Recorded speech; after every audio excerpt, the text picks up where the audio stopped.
Alright, ladies and gentlemen, my name is Mengs, and I got some news for you guys regarding the Advanced Wars reboot camp and when we can expect a potential release. And yeah, Marco Maro released a couple of tweets, and looking at them, for the first time, I am actually hoping he's wrong, and I'm going to explain why in this video.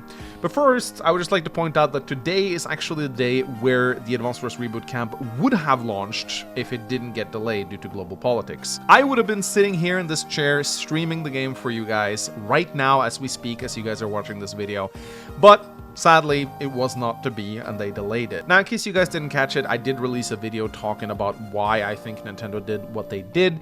I'm not saying that I agree with it, but I can kind of understand from a peer perspective why they chose to do it. You can check that out in the description if you want a more in-depth look at why the game got delayed. Now, if you don't know who Marco Maro is, he's a pretty credible leaker. He's gotten a lot of things right in the past. I personally consider him a very credible source of information. He hasn't personally let me down. A lot of the things that he has predicted have turned out to be true. So I'm going to be reading two of his tweets here where he talks about the upcoming reboot camp and what we might be expecting. So Marco Maro posts the following. The game, and he's talking about the reboot camp here, is still planned to be internally released this year, but some changes are under consideration since the delay was made public. An early release for America, a Europe release for late 2022, early 2023. A new box art with less war themes. He then follows it up with this tweet. A demo, overview trailer, retail copies, and more have been ready for many weeks now, and waiting for the best moment to get released and start promoting the game. The new release date will be made public on social media with 1 month notice. So let's get into the first thing Marco Maro talks about here. Apparently there's going to be different release dates for Europe and America. This completely boggles my mind, and if this is true, then, that's really bad news for me, because I'm European. Are you really telling me that America's gonna get the game before Europe? Now, this isn't the first time we've seen different release dates in America and Europe for video games, but usually that entails the physical copies. Most of us are just gonna download the game digitally from the Nintendo eShop anyway, so what's just stopping me as a European from just changing my account to an American one to get the game? I mean, worst case scenario, I'll just have to use a VPN to change my IP address so it looks like I'm from America. Will Nintendo prevent me from buying the game then? Worst case scenario, if they're only selling physical copies in America, I guess I'm just gonna have to have one of my American friends buy the game and then ship it to me. Now, I don't personally care what I have to do to get my hands on an American copy of the game. If it gets released before the European one, I will do whatever it takes to get one. I don't care if I have to pay double or even triple the price. I'll get that American copy. Personally, for me, I really hope Marco Maro is not right on this one because it doesn't make any sense for them to have so vastly different release dates for the European and the American versions of the game. Unless they plan them to be different somehow, maybe the American game will have more censorship in it? Hell if I know, but this really boggles my mind. Now, as for the box art not having a war theme, I definitely think this is another PR move by Nintendo. I do think it's a bit of a mistake though. Like, delaying the game because of the global politics I can kinda understand, but changing the box theme to remove the war aspect of it, I don't see that helping sales at all. I understand that they want to move away from the war theme because war is being viewed in a very negative light right now, but the people who are interested in war-themed games might not buy the game now if they change the box art to make it look like it's not a war game. Now, I'm assuming they're going to keep the title Advanced Wars. It'd be very strange if they tried changing that, because that's their entire brand. If you're going to call your game Advanced Wars, why not just go with a war-themed box art? Like, what are we going to do? Are we going to have, like, Sami and Max and Andy just standing around twiddling their thumbs with no guns or tanks or airplanes or anything? Personally, I feel like this is a bit of a mismatch. I don't really understand what they hope to achieve by this.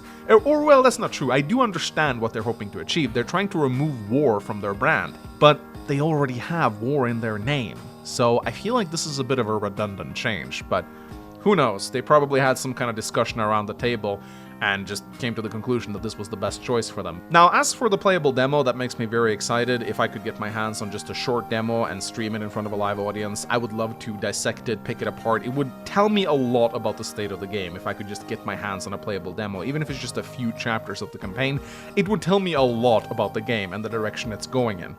Although I will say that I have a pretty good idea of that already. I don't think they're going to make any changes at all. I think it's going to be a very faithful copy with minimal changes, if any, to the game at all, aside from like the visual ones, obviously.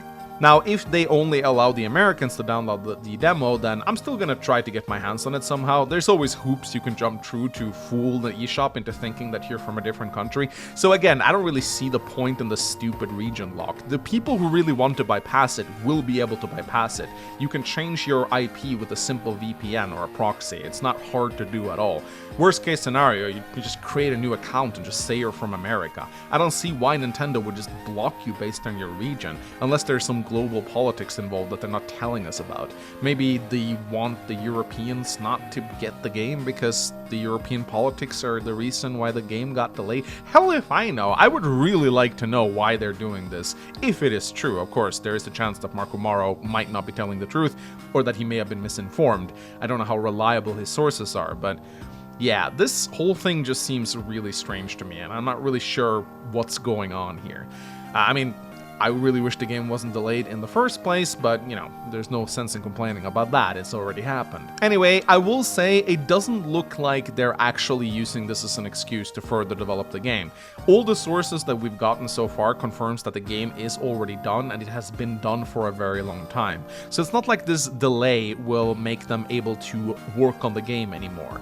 I think that the game is probably finished, they probably expended their resources, and it's now just sitting there waiting to be released. They are literally just sitting around twiddling their thumbs, waiting for the right moment to release it. And again, it is the war that they're waiting on. It's still ongoing, it's still getting a lot of attention in the media, although I will say the attention does seem to be waning with every passing day. It is a little bit less important with each day that goes on, and that's just, you know, how we humans work. It's a little bit of a sad tragedy because, you know, the war is still going on and it's still as tragic as ever, but our interest in it is dissipating with each passing day because, you know, we as humans are not only capable of paying attention to something for so long before we get distracted by something else. So I do think that in a couple of weeks, even if the war isn't necessarily over, and by God, I really hope it is over by that time, but even if it isn't, I can definitely see the public attention on it waning to a point where Nintendo might feel comfortable releasing the game again. But we will see. According to Marco Maro, we'll get a month's notice when the game is about to be released. It's going to be very interesting to see if he's right on this one. I certainly hope he's not. Doesn't make any sense to stagger the releases between a European and American audience. But this is where I would like to ask you guys. First of all, do you think Marco Maro is legit on this?